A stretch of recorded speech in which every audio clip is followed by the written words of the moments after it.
오늘 가장 뜨거운 이야기 들어보는 투데이 모닝콜입니다. 검찰이 윤 대통령 체포 방해 혐의를 받는 김성훈 차장에 대한 구속영장을 막던 사이에 경호처가 윤 대통령 체포 저지 지시에 반대했던 경호처 간부를 해임했죠. 경호 3부장 측 법률 대리인 양태정 변호사 모시고 자세한 이야기 들어보겠습니다. 안녕하십니까? 안녕하세요. 네, 이제 먼저 체포영장 집행 당시로 좀 돌아가 보겠습니다. 적법한 영장 집행을 저지한 것 자체가 좀 위법적인 요소가 있다고 보시는 것이죠? 예, 사실 뭐 법원의 법관이 발부한 체포영장을 이제 1차 집행 때 그렇게 방해를 했고 또 계속 두 번째 집행 때도 이제 방해하려는 시도가 있었는데 그 자체가 이제 공무집행 방해, 특히 이제 특수공무집행 방해에 해당하는 범죄에 해당할 수 있습니다. 그래서 그런 체포영장 집행을 막는 게 위법한 행위라고 판단이 되는 거죠. 예, 당시에 이제 법률 대리를 맡고 계신 경호 3부장은 경호처 내에서 이 공개적으로 좀 항의를 했다고요? 예, 그 윤석열 대통령에 대한 1차 체포영장 이제 집행 저지 이후에 대통령 경호처 내부에서 이제 대통령에 대한 영장 집행을 저지하는 것이 불법이다라는 그런 법적인 의견이 공유가 되었다고 합니다. 그래서 이제 그거에 대해서 그 대통령 경호처 지도부가 이것을 막아서는 것이 이제 오히려 범죄를 저지를 수 있다라는 의견을 이제 표현하였고 이제 그거에 대해서 그 반대 의견에 대해서 좀 지도부가 조금 이제 굉장히 안 좋게 생각을 한 걸로 알고 있습니다. 당시로 좀 돌아가 보면 이 3부 직원들이 항의하는 의미에서 단체로 좀 휴가를 가기도 했었죠. 그게 뭐 항의하는 의미였는지 어떤 건지 모르겠지만 사실 1차 체포영장 집행을 막으면서 굉장히 이제 뭐 육체적이나 심리적으로 굉장히 이제 스트레스 압박이 있었고요. 또 특히나 그 경호처 직원들은 물론이고 그 주위 지인들이나 가족들도 이런 이제 불법 행위를 계속하는 것에 대해서 우려를 많이 표했기 때문에 꼭 항의 표시까지는 확실할 수는 없지만 굉장한 스트레스가 많았던 상황으로 알고 있습니다. 정리를 좀 해보면 당시에 경호처 직원들이 이제 지지하는 목소리가 좀 많았던 것으로 이해를 해도 될까요? 예, 아무래도 뭐 시민들은 물론이고 가족들이나 지인들도 그 법관이 발부한 영장 이제 법적인 집행을 막는 것이 오히려 위험하다. 오히려 이제 법원의 집행에 따르는 것이 오히려 더 법을 지키는 거 준수하는 것이라는 그런 의견들이 많았기 때문에 그에 상당히 이제 동조하고 동의하는 분들도 많았던 것으로 알고 있습니다. 예, 결국 이제 체포영장 집행을 막으라는 김성훈 차장 지시에 반대했던 경호 3부장이 지금 징계위원회에 회부된 이후에 해임 결정이 난 상태지 않습니까? 예. 의결까지 된 상태지요. 네, 맞습니다. 그런데 지금 이 지시를 거부했다는 것만으로 해임이 될 수는 없을 것 같은데 정확히 이렇게 좀 처분을 한 경호처의 이유는 뭐가 될까요? 그 이제 징계위원회가 회부됐던 그 이제 명목상인 이유는 이제 1차 체포영장 집행 이후에 이 경호 3부장이 뭐 서울에 있는 모 호텔에서 경찰 국수본 측 관계자에게 군사기밀을 유출했다는 혐의입니다. 하지만 뭐 앞서 이제 국회 국정조사에서도 직접 경호 3부장이 출석을 해서 밝힌 바와 같이 경찰 국수본 관계자와 만난 것은 맞지만 사실 우연히 만나게 된 거고요. 미리 약속을 하고 만난 것도 아니고 그 자리에서는 오히려 군사기밀을 유출하지도 않았고 오히려 경찰 측에 당시 이제 경찰 특공대가 2차 집행 때 투입된다는 그런 이야기가 있었기 때문에 사실 그렇게 되면은 굉장히 이제 유혈 사태가 일어날 수도 있고 왜냐하면 이제 사실 경찰 특공대는 대테러 진압에 활용되는 부대이기 때문에 화기를 가지고 올 수도 있고 그렇게 되면 또 경호처에서도 이제 뭐 그거에 대한 이제 무력으로 이제 방어할 경우에 서로 간에 사실상 사상자가 발생하고 또 그러니까 사실상 내전 상태가 될 수 있다라는 위기의식이 있었던 것 같아요. 그래서 경호 3부장은 이제 자신의 부하들을 지키고 이제 이런 유혈 사태가 나는 걸 막기 위해서 그런 우려를 표시했을 뿐이지 이제 군사 기밀을 전달하거나 유출한 바는 없다고 몇 번 밝혔습니다. 하지만 이제 뭐 그건 전혀 받아들여지지 않고 이제 해임 결정까지 난 걸로 알고 있습니다.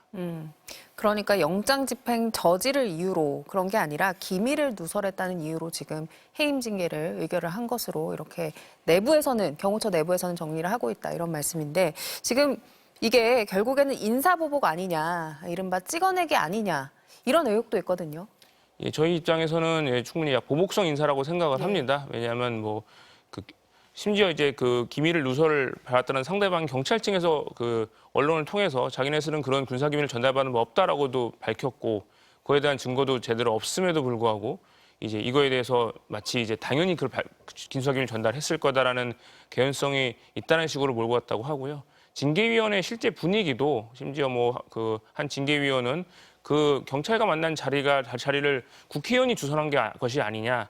절대 뭐 그런 자리에 가서 뭐 단순히 뭐 그냥 그런 얘기만 했을 리가 없고 군사기밀 전달했을 상당한 개연성이 있다라는 듯이 마치 결론을 정해놓은 것 같은 그런 발언, 그런 분위기였다고 합니다.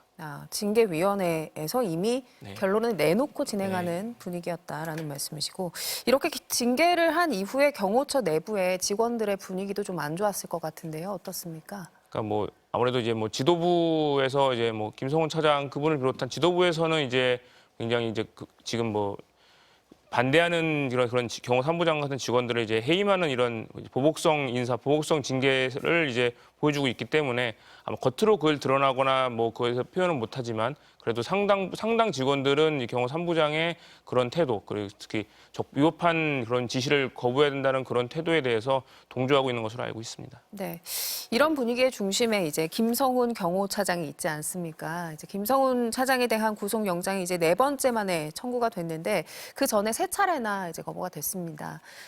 왜 그랬다고 보시는지요? 아무래도 이제 사실 경찰은 3차례나 신청을 했는데 이제 검찰에서 모두 반려를 했죠. 그러니까 아무리 봐도 이제 좀 편파적이고, 그러니까 지금 윤석열 대통령과 지금 이제 대통령을 지키기 위한 검찰의 좀 편파적인 구속영장 반려가 아니었나 생각을 합니다. 아무래도 김성훈 차장이 경호처 지금 이제 경호처장 이제 지금 그 직무대행을 하고 있는데 그 차장을 지키려고 하기 위한 검찰의 좀 다른 의도가 있는 것이 아닌가라고 의심되는 상황이죠. 그리고 이제 경호처와 관련해서 주요 의혹 중에 하나가 비화폰에 대한 것입니다. 그러니까 경호처가 비화폰을 관리하는 곳이죠. 이광호 본부장과 김성우 차장이 이제 기록 삭제를 하려고 했다는 의혹이 있습니다. 여기에 대한 수사가 좀 지지부진한데 뭐가 좀 숨겨져 있다고 보시는지요? 아무래도 이제 비아폰의 서버를 관리하는 게 이제 대통령 경호처고, 하지만 이제 법원에서 압수수색 영장 발부를 해도 거기가 이제 군사기밀 지역으로 지정되어 있기 때문에 그 시설을 이제 관리하는 관리자의 승인이 없는 한 그 집행이 어렵습니다. 현재 그 경호처 서버를 관리하고 있는 관리자는 김성훈 차장, 처장 직무 대행이고요. 아무래도 이제 그 당시 비아폰 서버를 통해서 확보를 해야 그 이제 12.3 이제 비상계엄 때 어떤 일이 있었는지에 대한 구체적이고 디테일한 사실을 확인할 수 있기 때문에 그 좀 신속한 수사가 필요한 상황이죠. 이 서버 안에 이제 그날 누가 누구에게 통화를 했고 또 몇 분 정도 통화가 있었고 이런 것들을 좀 담겨져 있는 이 서버이기 때문에 이게 좀 밝혀져야 된다라는 말씀이시고요. 또 이제 김건희 여사가 이제 총이 있으면 뭐 하냐라고 하면서 이제 무력 사용을 지시한 것으로 보이는 정황들도 나타나고 있습니다. 여기에 대한 경호처의 입장 보시면서 어떤 생각이 드셨는지요? 그러니까 경호 3부장이 우려했던 바가 이런 겁니다. 사실 1차 집행 이후에 이제 서로 2차 집행에서 더 이제 서로 간에 총기를 휴대해서 무력이 사용됐을 경우에는 뭐 부상자는 물론이고 사망자까지 발생할 수 있는 상황이 되는데, 사실 그렇게 되면 어떻게 보면 나라가 정말 두 쪽으로 쪼개질 수도 있는, 그러니까 사실상 내전 상태가 있을지 모른다는 우려가 있어서 사실 그런 우려를 이제 경찰 국수본에다가 표현을 한 거죠. 근데 그걸 마치 무슨 이제 군사 기밀을 이제 외부로 누설했다라는 혐의를 받고 있어서 그러니까 이런 일은 일어나서 안 된다고 생각을 합니다. 경호 3부장 측 법률 대리인 양태정 변호사 모시고 이야기 들어봤습니다. 고맙습니다. 감사합니다.